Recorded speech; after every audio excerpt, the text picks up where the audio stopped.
Bueno, soy el ingeniero Joan Beltrán, estoy en la Unidad de Seguridad y Salud Ocupacional y el día de hoy les voy a hablar acerca de los riesgos laborales del profesional de salud en la atención al paciente.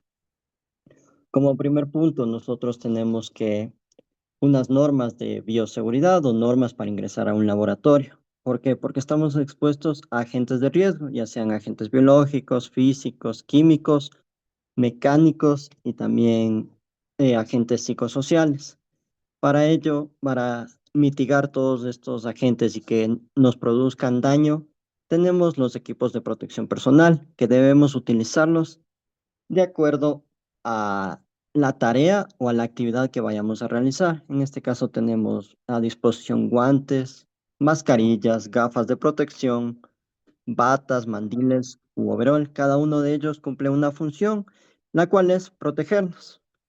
Además, tenemos normas básicas que debemos tener en consideración, como antes de entrar a un laboratorio, a nuestro lugar de trabajo o en nuestro propio hogar, es lavarnos las manos antes o después de hacer alguna actividad. Tenemos que evitar también fumar, comer o beber, ya que esto contamina el ambiente y puede en nuestras actividades contaminar a nuestros pacientes. Por favor, para continuar, quisiera que alguien me pueda o tenga el conocimiento y me pueda ayudar explicando qué entiende o qué concepto tienen sobre riesgo o peligro. Por favor, alguien que me pueda dar una ideita para poder continuar y seguirles explicando. Aló, sí me escuchan, ¿no? Buenas Sí, noches. sí, le estoy escuchando. Buenas noches. Los riesgos laborales serían, por ejemplo, el no uso del EPP, que podría causar un accidente o un incidente. Ya. ¿Alguien más, por Algunos favor? pueden ser graves y otros leves, ¿no? Pero igual Sí. son riesgos. Ujú. Por supuesto. Bueno. Para definir perfectamente lo que es un peligro y un riesgo, vamos a hacerlo de esta manera. Peligro es una fuente o una situación con potencial, perdón, de generar daño. En este caso, como podemos ver, hay una persona en un pasillo, alguien dejó un trapeador con el piso mojado, no hubo una señalética. Esta es la fuente que puede provocarnos una caída, un tropiezo, etcétera, que es el agua que está ahí y no tenemos algo que nos indique que no podemos pasar, etcétera. Y el riesgo es la probabilidad de la ocurrencia de tal evento. Esto quiere decir que si yo trabajo 8 horas dentro de mi área laboral, estoy más ah, expuesto a que me ocurra un riesgo. En este caso, el señor debió haber pasado muchas veces o fue la primera vez que pasó, porque hay que aclarar que un accidente ocurre en milésimas de segundo. El señor pasó, no estaba señalizado, se tropezó, se cayó y sufrió un accidente. A continuación vamos a definir lo que son cada uno de los riesgos a los cuales estamos expuestos. Un riesgo mecánico se entiende por riesgo mecánico el conjunto de factores que pueden dar lugar a una lesión por acción mecánica de elementos, máquinas, herramientas, piezas a trabajar, materiales proyectados, sólidos o fluidos. Esto quiere decir que en nuestros lugares de trabajo tenemos muchos factores de riesgo, muchas cosas que pueden afectarnos. En este caso, digamos, estoy en el área de podología. ¿Qué tengo ahí? Tengo motores, tengo micromotores, tengo los mismos sillones podológicos con los cuales yo me puedo golpear. En otra área tenemos máquinas de anestesia, tenemos máquinas de succión con los cuales me puedo tropezar, golpear, tener un esguince. Entonces, para ello, los riesgos mecánicos que nosotros tenemos y que nos pueden producir daño, nos pueden producir lo que son caídas, ya sea a distinto nivel o al mismo nivel, por un tropiezo, caídas en altura, golpes contra los mismos objetos, cortes por arrastre, atrapamiento, aplastamiento, cizallamiento. Si trabajamos en otros tipos de industria, tenemos muchos de estos riesgos, que son perforación, punzamiento, choques, proyección de sólidos fluidos. fricción, abrasión o atropello. Seguimos con el siguiente riesgo, un riesgo físico. Se refiere a todos los factores ambientales que dependen de las propiedades físicas de los cuerpos, tales como ruido, iluminación, radiación ionizante, no ionizante, la temperatura, vibración de las máquinas que actúan sobre nuestros tejidos y los órganos del cuerpo y nos pueden producir efectos nocivos. ¿Cuáles son los efectos que nos pueden producir estos riesgos? Bueno, un factor de riesgo, como les decía, es la iluminación. Nosotros en nuestro puesto de trabajo, sea cual sea, debemos tener una perfecta iluminación para poder trabajar con comodidad. Si tenemos mucha iluminación, vamos a estar pendientes o tendientes a que nos dé una cefalia, trastornos oculares, fatiga. De igual manera, si la iluminación es muy baja. Tenemos que tener una adecuada iluminación que va entre unos 200 luxes, que es lo más usual con uno de los focos que tenemos en cualquier lugar. Tenemos también que procurar que la proyección de esa luz no se refleje en nuestra computadora, que el foco no esté muy atrás en nuestra espalda para no proyectar sombra y nos moleste, y tampoco adelante para evitar deslumbramiento. El segundo factor de riesgo que tenemos es la ventilación. Si no tenemos una buena circulación de aire dentro de nuestro trabajo, que usualmente está entre 5 metros por segundo, la velocidad, vamos a tener que irritación de ojos, garganta, sequedad en las membranas, eritemas, fatiga mental, dolor de cabeza, somnolencia o infecciones de las vías respiratorias. El siguiente es una carga térmica. Nuestro cuerpo, al estar expuesto en varias situaciones, podemos estar en una cámara fría con hipotermia, donde almacenamos las vacunas, en un golpe de calor, salimos de golpe y tenemos un golpe de calor, nos puede ocasionar alguna descompensación. Por eso, antes de cambiar de frío a calor repentinamente, debemos tener un periodo de adaptación para poder seguir con nuestro trabajo. A continuación, el siguiente factor de riesgo al cual estamos expuestos en cualquier puesto de trabajo sería el ruido. La normativa nos indica que un rango moderado en el cual nosotros podemos trabajar es entre 85 y 90 decibelios. Como ustedes pueden ver en el gráfico de arriba, o en una biblioteca que es todo calladito, no hay ruido, nadie hace mucha bulla, estamos expuestos a unos 30 decibelios más o menos. Entonces, des en cuenta cuánto, si estamos en una discoteca, estamos con 110. Yo sé que se oye bastante y nosotros estamos en la discoteca, pero no todo evento o cualquier accidente o el riesgo al que estamos expuestos va a aumentar con el tiempo de exposición y la cantidad de exposición que estamos eh, teniendo. En este caso, por ejemplo, si yo estoy junto a un motociclista y pasa, voy a recibir unos 90 decibelios. Pero si yo soy el motociclista y estoy todo el día trabajando, digamos ahora que son Uber y todo esto de entrega de comidas, voy a estar expuesto permanentemente a esos 90 decibelios. Con el tiempo vamos a tener una afectación, ya sea a un trastorno de memoria, un trastorno digestivo o una sordera temporal o permanente. De acuerdo, el siguiente factor de riesgo tenemos las vibraciones. Toda máquina emite vibración. Unos estamos más expuestos que otros a ciertas máquinas. Por ejemplo, tenemos estos micromotores en los cuales estamos puliendo o haciendo algo, ya sea en el tema de mecánica dental o el tema de podología, que estamos ahí, o también en estética integral tenemos estos micromotores que los usamos para poder modelar o dar forma a algunas cosas. Una prolongada afectación podría ser que tengamos alteraciones, ya sean en las funciones fisiológicas, neuromusculares, cardiovasculares, sensoriales o una afectación directa al sistema nervioso central. ¿Alguien sabe en dónde podemos encontrar radiaciones ionizantes? Por favor, que me pueda dar un ejemplo. Y yo creo que todo el mundo estamos expuestos a veces en lo que son áreas de salud. Rayos Dígame, por favor, Daniela, ¿sí? Ujú.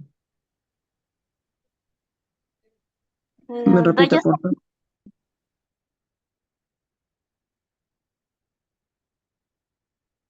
Daniela, me repite, por favor. rayos X. Ya, sí, estamos. Las radiaciones ionizantes son los rayos X, rayos gamma, rayos que nos pueden dañar los tejidos y el ADN. Podemos tener lo que son somáticos que no se heredan, perdón, factores genéticos que sí se heredan y los estoclásticos que son los que nos desarrollan el cáncer en el cuerpo. Por eso la gente que trabaja en imagenología utilizan los chalecos de plomo o la pared para evitar la exposición permanente a este tipo de rayos. Ahora, ¿en dónde podemos encontrar las radiaciones no ionizantes?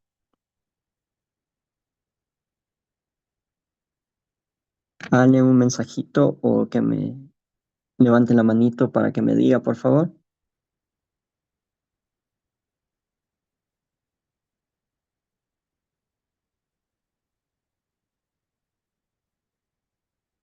Bueno, veo que no hay nadie. Las radiaciones no ionizantes las tenemos el día con día, así no lo crean. Sí, los microondas, tenemos las pantallas de visualización, laptops, pantallas que manejamos el computador y un aparato al que siempre lo llevamos en la mano y nunca nos damos cuenta, el teléfono celular. Entonces, estas radiaciones están en un rango muy bajo al anterior, en el cual puede haber un desplazamiento de átomos, podemos tener efectos térmicos, la piel se nos puede calentar, o un efecto fotoquímico, que nuestra piel también puede volverse un poquito sensible a ciertas cosas. El siguiente riesgo que tenemos que tener en consideración dentro de las actividades que vamos a realizar es el riesgo ergonómico.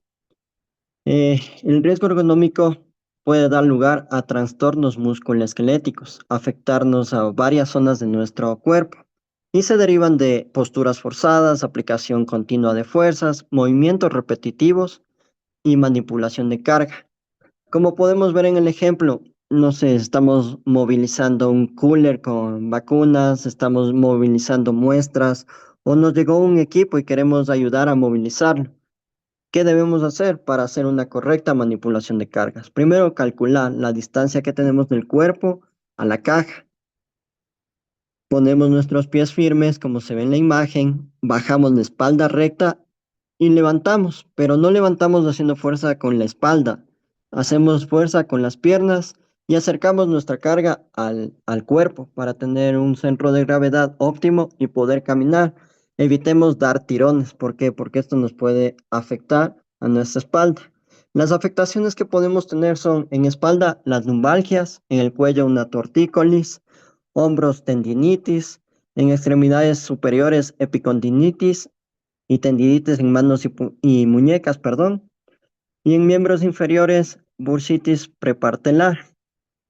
En esto también hay que agregar la gente que trabaja en oficinas o tenemos que hacer mucho tiempo estar frente a un computador, podemos sufrir de lo que es el túnel carpiano por el movimiento repetitivo. Hay otros trabajos en los cuales tenemos que hacer muchos movimientos pequeños, pero es permanente. Como les digo, lo que nos afecta no es el movimiento, es la cantidad de repeticiones que tenemos que hacer y el tiempo que los ejecutamos. Como les digo, tenemos fuerza, mala postura y la repetición. Si hacemos mala fuerza, vamos a ser afectados en la espalda. Si ponemos una mala postura, de igual manera. Y los movimientos repetitivos nos van a afectar comúnmente más en lo que son las muñecas. ¿Qué tenemos que tener en consideración para poder realizar o no sufrir o evitar lo que son riesgos ergonómicos?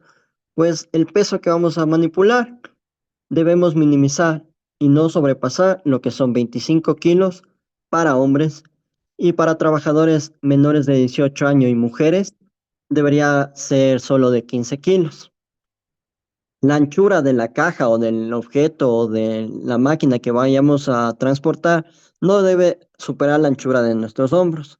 La altura debe ser de 60 centímetros Y la profundidad no debe superar los 50, preferiblemente un límite de 35 centímetros.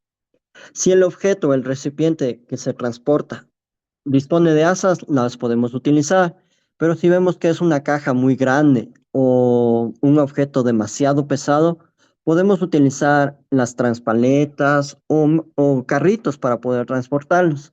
Y si no los tenemos a disposición, ver si podemos utilizar o colaborar con las demás gente. Hacemos entre 3 o 4 personas y los transportamos. Esto también la gente que trabaja en lo que son enfermería. A veces tenemos que transportar pacientes, ayudarles a movilizar y una mala fuerza, una mala postura o una mala técnica de movimiento puede afectarnos no solo al paciente, sino también a nosotros como profesionales. A su vez, tenemos el siguiente riesgo, que es el riesgo psicosocial, perdón. El factor psicosocial son características de trabajo que afectan a la salud de las personas a través de mecanismos psicológicos y fisiológicos.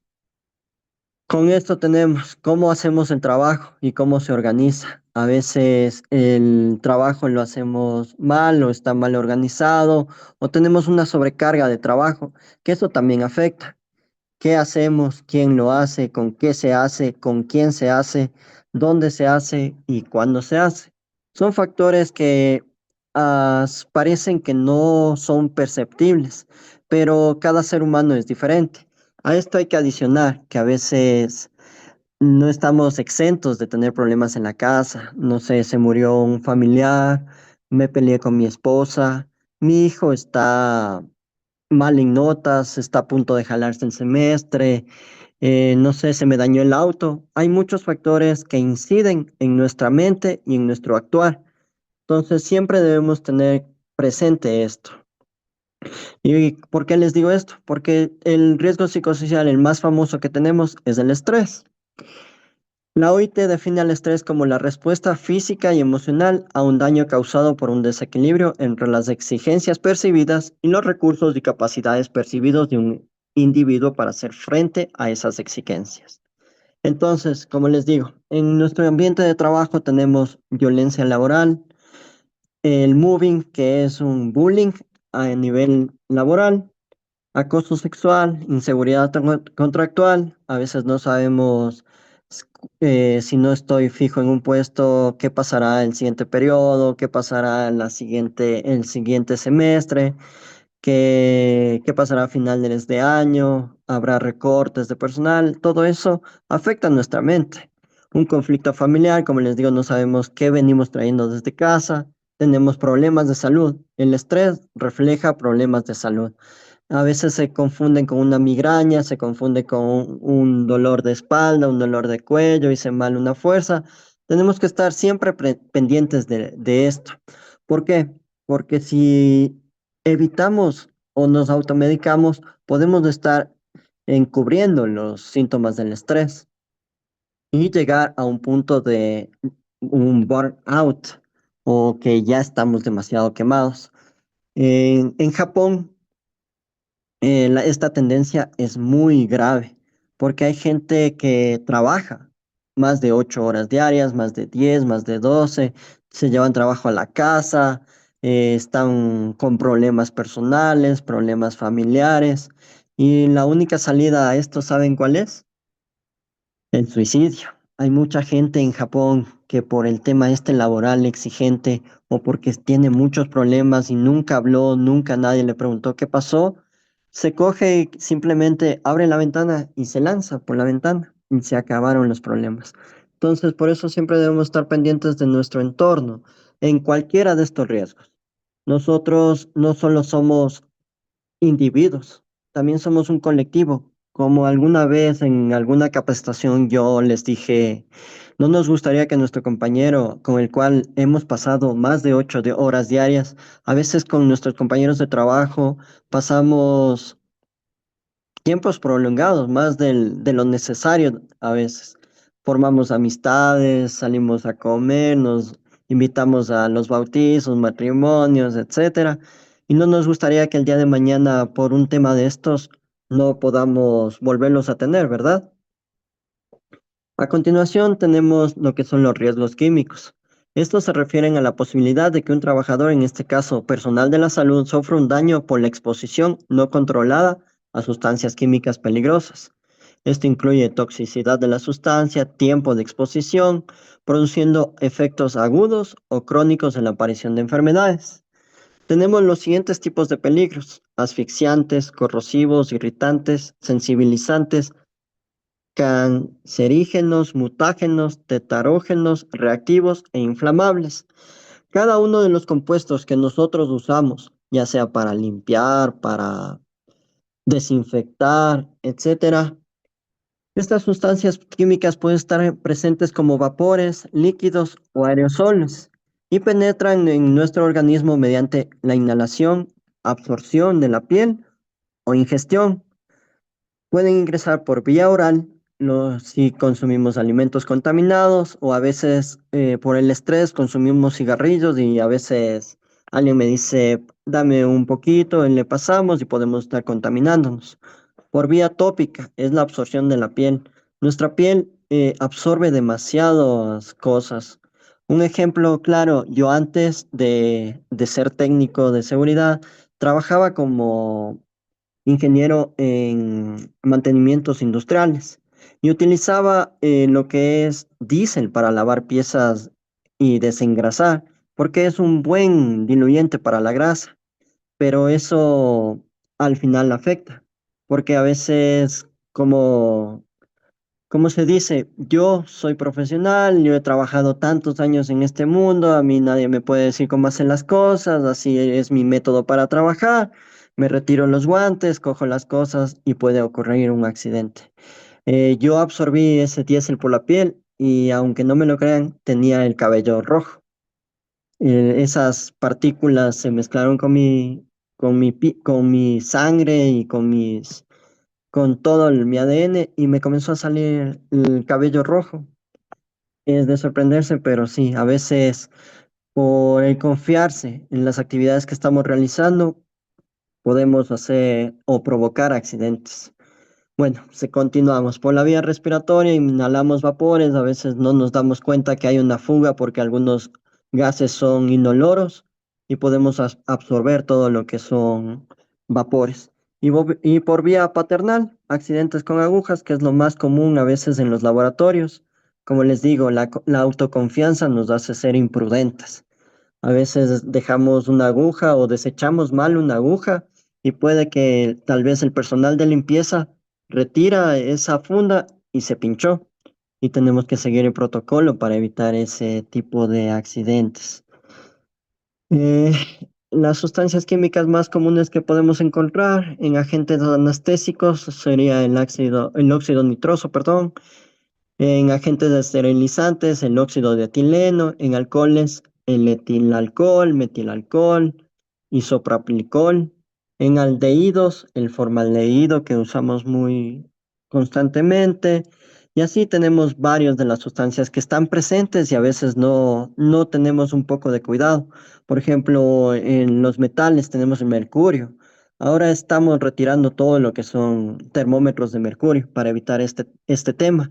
El mercurio, si se rompe, sale y a veces, no sé si recuerdan, de niñitos veíamos el mercurio y estábamos jugando con el mercurio, viendo cómo se hace bolitas y todo eso. Pero mientras lo estamos manipulando, se absorbe por la piel. Antes, en las estructuras y en las casas o en lugares públicos, se construía y se ponía asbesto hasta que se concluyó que el asbesto es cancerígeno, perdón. Entonces se van descontinuando. Y todos estos productos hay que tener mucho cuidado porque tienen muy altas cargas de sustancias que pueden afectarnos. ¿Y cómo podemos saber o cómo podemos controlar esto o dónde podemos ver? Cada producto químico viene etiquetado y a su vez cada producto tiene las fichas de seguridad o las MSDS, en las cuales nos viene qué tipo de sustancia es. Como podemos ver en el gráfico a continuación, vienen este tipo de calaveritas, este tipo de pictogramas, en los cuales nos indica si es tóxico, si es corrosivo, si es sensibilizante, mutágeno, cancerígeno, etcétera. Entonces, dentro de las fichas de seguridad de cada químico, también nos vienen los equipos de protección que debemos utilizar para manipular ese químico. Y como les digo, es necesario utilizar los equipos de protección para cualquier actividad que se haga, por mínima que sea. Es mejor estar prevenidos que después lamentar, ¿verdad? Y bueno, no sé si por ahí ahorita está conectada ya la doctora Marilyn. No. Sí, buenas noches. Sí, ya. Les dejo con la doctora Marilyn para la siguiente parte de la capacitación, que son los riesgos biológicos. Ella es nuestra doctora, nuestra médica ocupacional del instituto, y ella va a continuar. Siga, doc, por Ya, favor. buenas noches con todos. Pues soy la doctora Marilyn Granja. Yo les voy a hablar sobre los riesgos biológicos. Bueno, según la OMS, la definen como la posible exposición a microorganismos que pueden dar lugar a enfermedades. Esta va a ser motivada por la actividad laboral, o bueno, en este caso también las prácticas para los estudiantes. La transmisión puede ser esta vía respiratoria, digestiva, sanguínea, por piel o mucosas, que vamos a verle más adelante.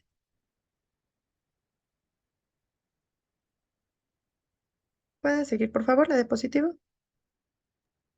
Sí, ya se cambió, sino que no se está reflejando. No sé si a alguien se le pasó o no. Mm, Ahorita.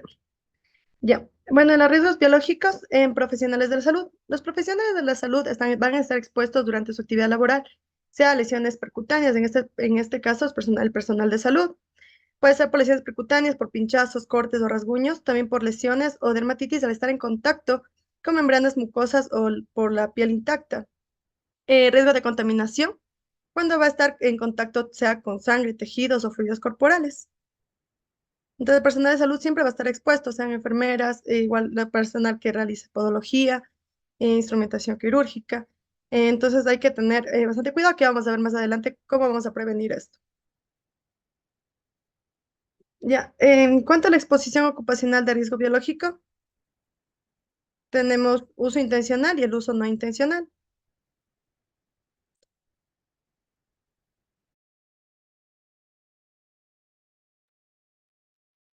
¿Puede avanzar una diapositiva, por favor? Sí, está pasando, pero no sé por qué no se ve en la pantalla. Ya le voy a seguir intentando. Usted sígale con la exposición, doc, porque sí se está pasando. Sí, ahorita se pasó. Ya. Bueno, el uso intencional es cuando, por ejemplo, durante su trabajo deben manipular directamente a algún agente biológico. Por ejemplo, los laboratoristas, industrias farmacéuticas o microbiólogos tienen que estar en contacto con el agente infeccioso. En cambio, el uso no intencional, en cambio, es cuando el trabajador de manera accidental o incidental está en contacto con estos. Por ejemplo, puede ser una enfermedad respiratoria, una enfermedad digestiva. Entonces, aquí el trabajador va a estar de manera no directa con el agente, si no está en riesgo. Doctora, Bueno, ¿puedo hacer una pregunta? claro, dígame. ¿Eso puede llevar al individuo a la muerte si fuese una intoxicación masiva o severa? Claro, o sea, depende con qué agente usted se contamine. Por ejemplo, si un pinchazo uno se infecta de VIH, entonces es una enfermedad mortal. O también de hepatitis también que pueden contaminarse mediante un pinchazo. ¿Le aclaré la duda?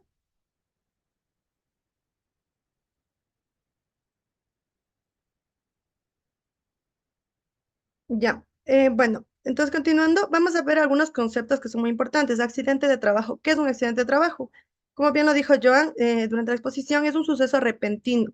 Ya, esto no se da por un periodo de tiempo, sino esto es de manera repentina que se ocasiona por causa o ocasión de trabajo. Esto se expone y lo cual va a ocasionar una lesión en el trabajador.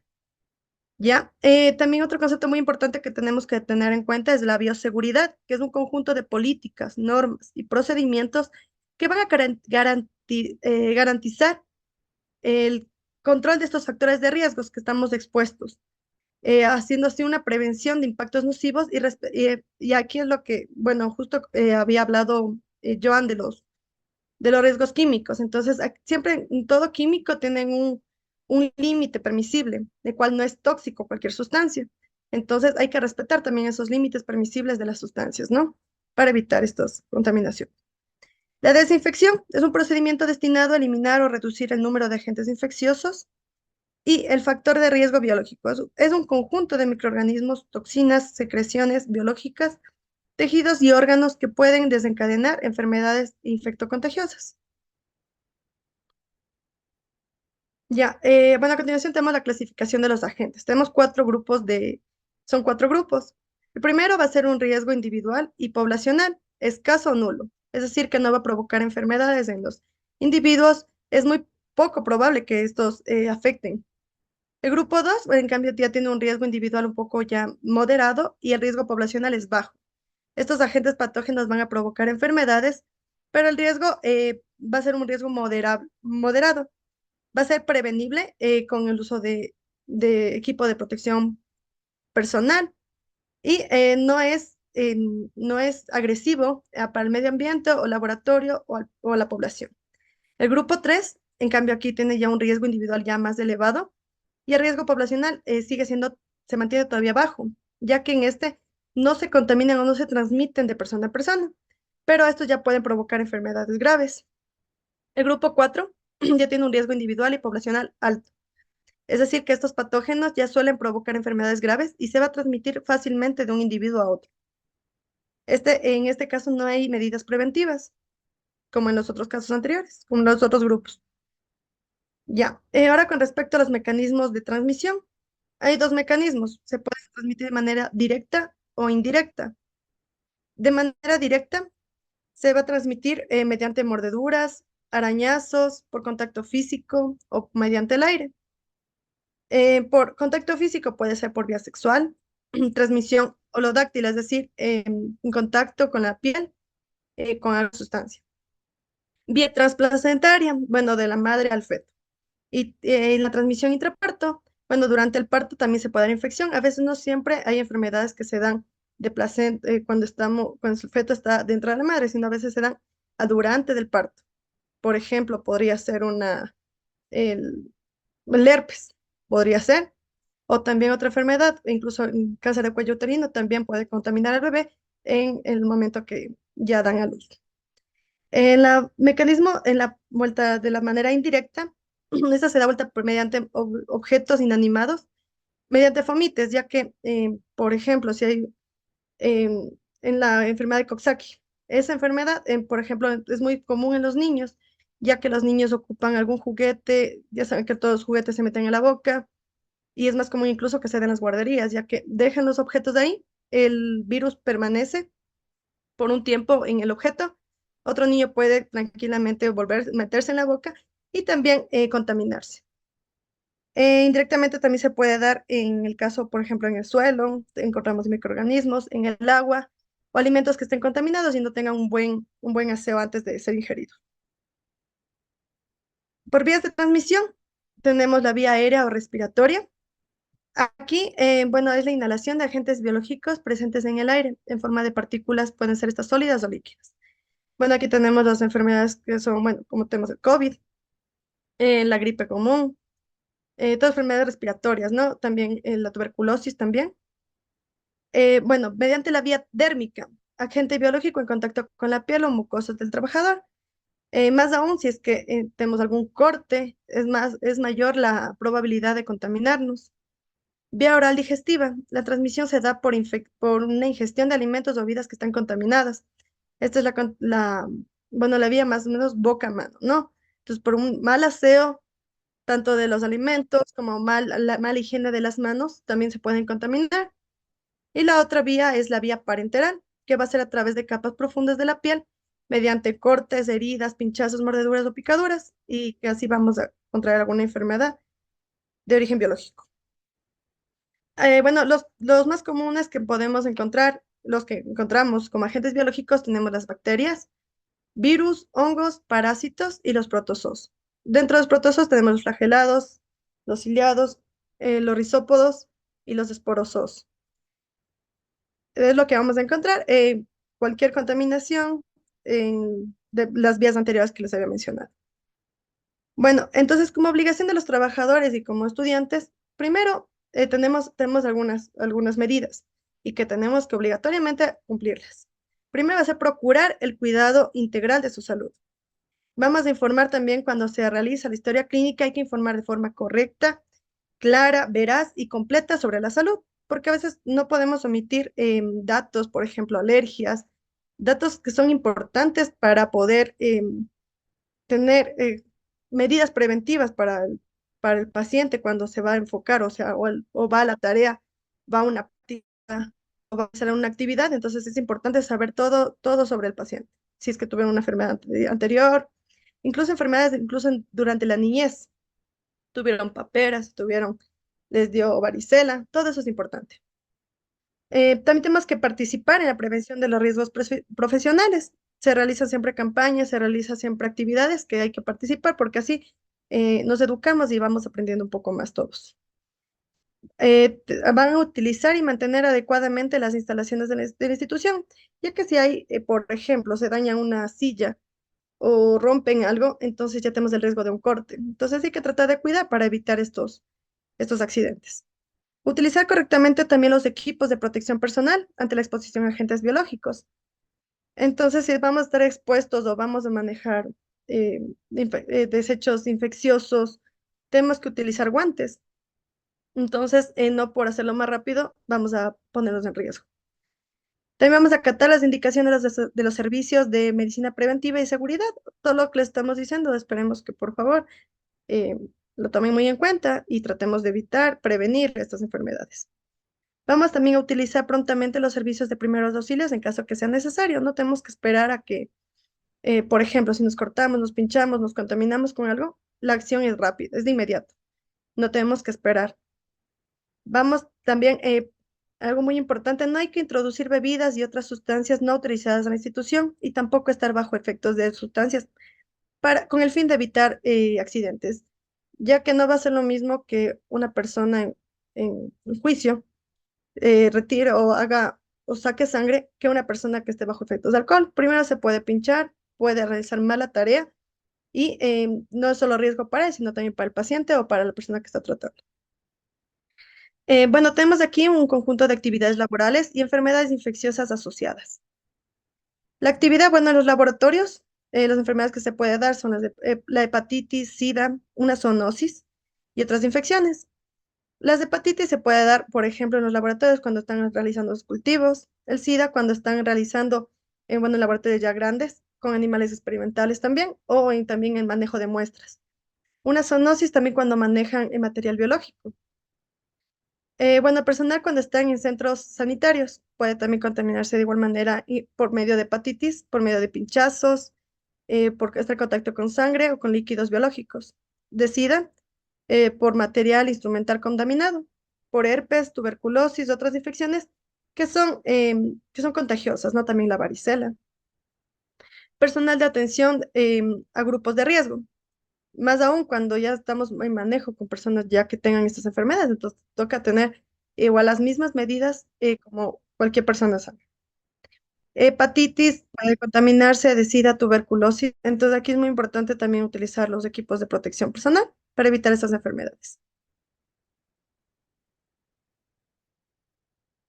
Ya. Entonces, cuando se va a presentar una exposición a un riesgo biológico, debemos tener en cuenta las siguientes recomendaciones para así garantizar su seguridad. Primero es una higiene de manos. Ya más adelante voy a hablarles sobre cuándo tenemos que lavarnos las manos y cómo es el correcto lavado de manos. Manejo elementos de cortopunzantes, ya que es la mayor probabilidad de contaminarse, sea con un pinchazo, un corte, por manejar mal. Una limpieza, desinfección e higiene. Si tenemos limpieza, desinfección e higiene en nuestro puesto de trabajo, es poco probable que nos contaminemos. Elementos de protección personal. Hay que usar los elementos de protección personal cuando estemos frente a un agente infeccioso. Manejo de residuos, que también vamos a hablarlo más adelante, y elementos cortopunzantes. Y es muy importante tener la vacunación al día, ¿ya? Nosotros tenemos que tener al día lo que es DT, que es la de tétanos. Debemos tener lo que es la hepatitis B y por lo menos de influenza, ¿no? Influenza y las dosis de COVID, que son los más comunes ahorita que podríamos contaminar. Bueno, en lavado de manos son 11 pasos por la Organización Mundial de la Salud.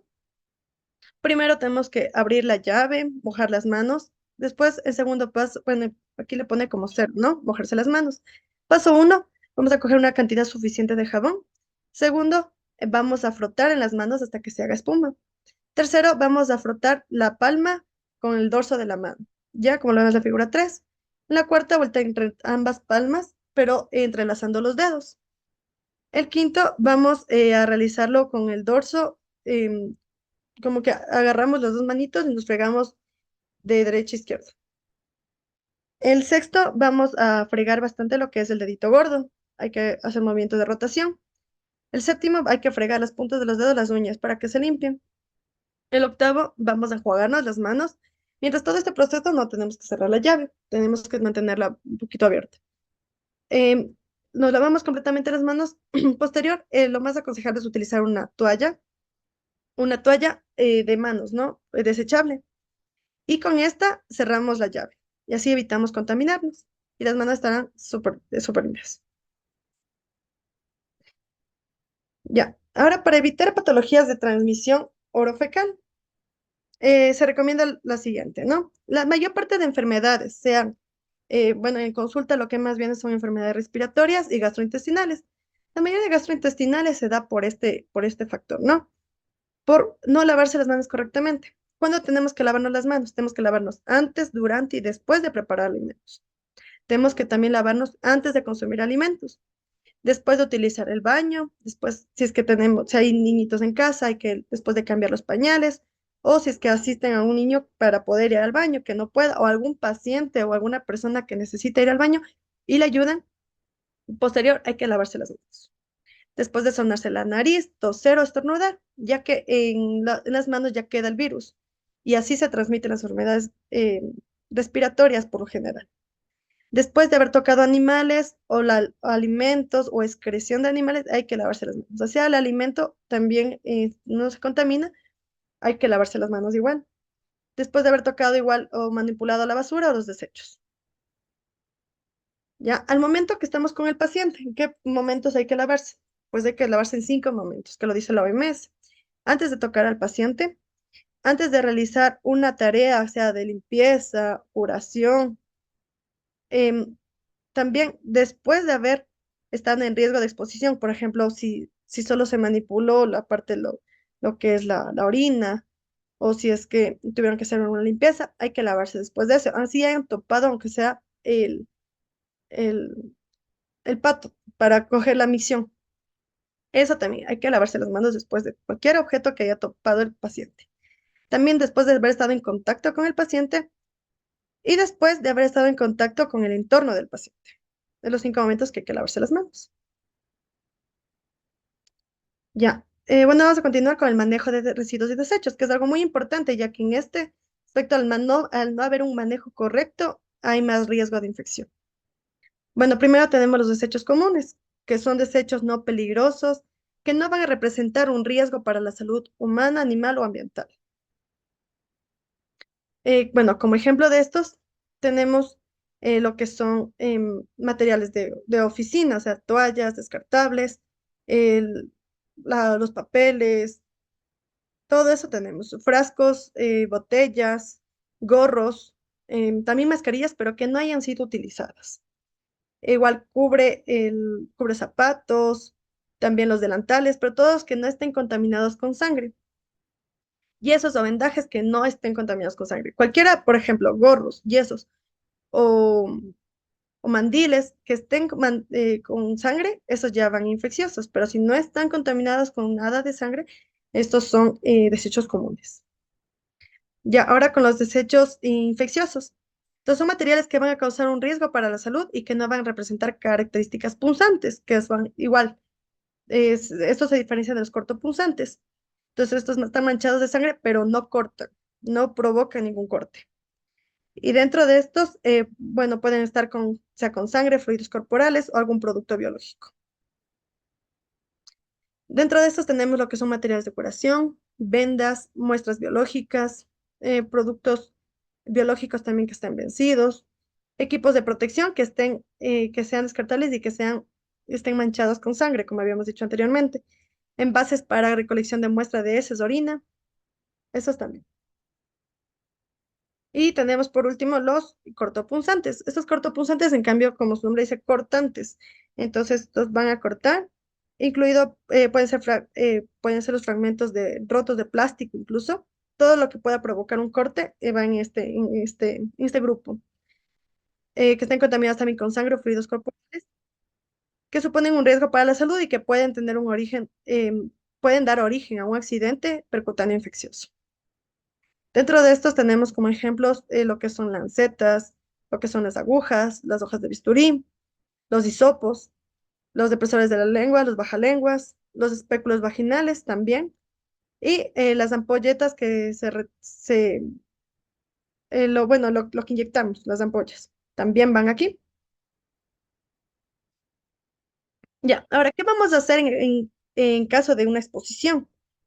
Ya. Si tenemos un pinchazo o un corte, lo que vamos a realizar, vamos a lavar inmediatamente la zona afectada con abundante agua y jabón. Vamos a dejar que la herida sangre profusamente. Así se evita una contaminación en el área que nos hayamos pinchado o cortado. Ya vamos a hablar más adelante de lo que es el pinchazo como tal. Ya, ahora cuando hay una salpicadura de sangre o líquido corporal sobre la piel dañada, hay que lavar inmediatamente la zona afectada con agua y jabón. No hay que usar un desinfectante en la piel. No hay que refregar ni frotar la zona afectada. Solo hay que lavar con agüita y jabón, nada más. Cuando hay una salpicadura, sea de sangre o líquido corporal en el ojo, hay que limpiar la zona con delicadeza, pero a fondo. Hay que mandar bastante agüita a chorro, o puede también ser solución fisiológica, al menos unos 15 minutos, manteniendo el ojo abierto. Mantener el párpado ligeramente un poco invertido para que haya una buena limpieza en caso de que caiga algún producto en el ojo. Ya, y cuando hay una salpicadura de sangre o líquido corporal sobre la boca o la nariz, entonces hay que escupir la sangre o el líquido que haya ingresado de inmediato y hay que enjuagarse varias veces con agua. No, hay que sonarse la nariz y limpiar la zona afectada con abundante agua o suero fisiológico. No hay que usar en este caso desinfectantes. Cuando tenemos una salpicadura de sangre o líquido o en cambio sobre una piel que está lastimada, hay que lavar inmediatamente la zona afectada con agua y jabón y no hay que frotar tampoco la zona. Ya, ahora vamos a ver el protocolo en caso de que haya un pinchazo accidental. ¿Qué vamos a hacer? Ya, en caso de que haya un pinchazo accidental, entonces, bueno, si es que no se da el pinchazo, igual, para todos debemos tener el carnet de vacunación completo y vigente para evitar, igual, en cualquier momento podría haber un accidente, entonces hay que tener siempre el carnet de vacunación completo. Ya en el caso de que sí haya el pinchazo accidental, entonces también debemos tener el carnet de vacunación completo para poder así, por lo menos, tener un poco de defensas contra estas enfermedades. Bueno, si tenemos el pinchazo, entonces vamos a lavar bien la zona con agua y jabón y vamos a permitir un poco el sangrado. Hay que hacer una valoración médica inmediata. ¿Para qué? Para poder evaluar el riesgo. Entonces, si es que fue de tipo líquido lo que se pinchó, si tuvo contaminación con sangre o fue esputo o con qué sustancia se contaminó para poder evaluar. También para ver el mecanismo y tipo de exposición, es decir, si fue un corte, si fue un pinchazo, si hubo exposición de la piel o si hubo la exposición de las mucosas que vimos anteriormente, cómo vamos a tratarlas. En caso, también tenemos que realizar inmediatamente exámenes. Claro, esto siempre con el consentimiento informado, tanto para realizar el VIH, ¿no? Entonces, dentro de estos exámenes, en caso de que suframos un pinchazo, debemos realizarnos un perfil hepático, antígeno australiano o bueno, contra la hepatitis B, VDRL y VIH. Es los exámenes que tenemos que realizarnos. Si estos exámenes en el primer control salen alterados, hay que iniciar un tratamiento profiláctico dentro de las 72 horas después de pincharse. Después realizar un test de VIH de control a las 4 o 6 semanas después del pinchazo y después de 3 a 6 meses después de la exposición de haberse pinchado. Bueno, las recomendaciones para esto, bueno, hay que evaluar, como les había dicho, dentro de las 72 horas. Vamos a realizar este test de control y vamos a informar igual a la persona que se haya accidentado, ¿no? Los signos y síntomas que puede empezar a presentar en caso de haber tenido una infección por VIH. Efectos secundarios que dan al tratamiento, al profiláctico que se da, hay bastantes reacciones, entonces también se debe comunicar para que no se asusten, no es del VIH, sino reacción del medicamento.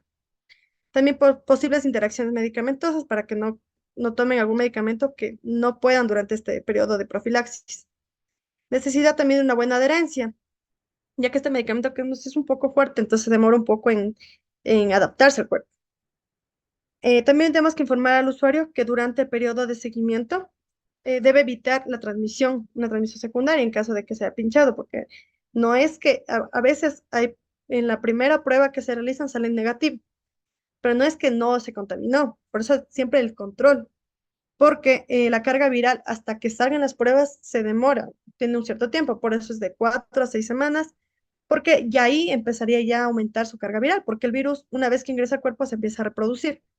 Entonces, una vez ya que esté el virus un poco alto, recién ahí se presentan las pruebas. Entonces, pero sí es importante tener un examen previo porque puede ya la persona incluso ya haber tenido o haberse ya contaminado antes. Entonces, no sería ya en este caso laboral, sino ya se contaminó antes. Por eso es importante siempre realizarse inmediatamente. Y también no realizar, bueno, si es que van a tener relaciones sexuales, por lo menos hasta que se descarte que se haya contaminado, hay que usar preservativo. No se debe compartir agujas, no evitar incluso el embarazo hasta que tenga el diagnóstico confirmado, evitar donar sangre, semen u órganos. Tenemos que realizar unas pruebas de control para ver cómo van los riñones, entonces las creatinina y transaminasas. Y ofrecer también un acompañamiento psicológico a las personas que hayan pasado por este problema, por este accidente laboral.